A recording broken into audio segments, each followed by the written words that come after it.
নিতাই বিনে ভাই। আরে ভাবছো আজ আবার কোথায় এলাম? এলাম মামা বাড়িতে এলাম। কারণটা তোমরা বুঝতেই পারছো, মন্দির প্রতিষ্ঠা। মন্দিরটা ভালো করে দেখো তো, সাজানোটা কি ঠিকঠাক হয়েছে? বিষয়টা হচ্ছে অল্প সময়ে যতটা সম্ভব সুন্দরভাবে সাজানো যায় তারই একটা চেষ্টা।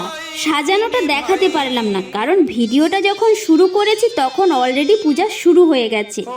আর এদিকে তোমরা লক্ষ্য করেছো ব্রাহ্মণ ঠাকুরের জামা ফেটে গেছে, তাই নাকি আবার গরমের চাপে।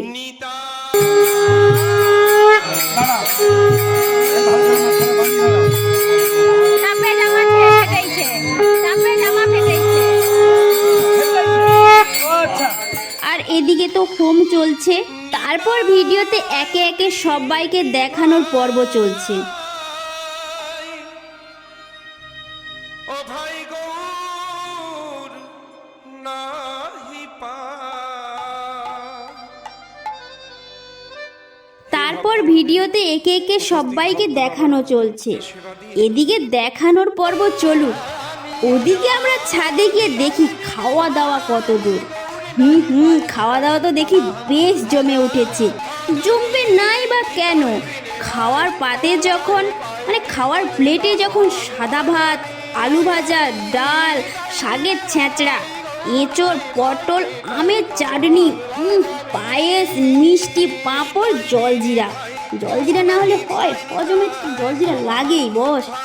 শুধু তাই নয়, সবাই বলছে সবগুলো সব সবজিগুলো নাকি দারুণ হয়েছে, দারুণ, বেশ একটু আলাদা লেগেছে।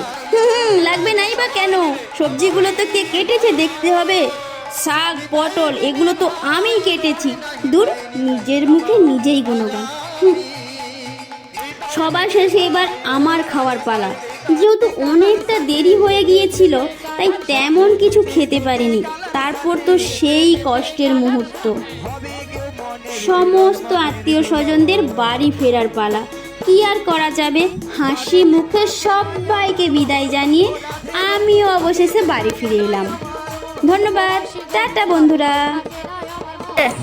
একদম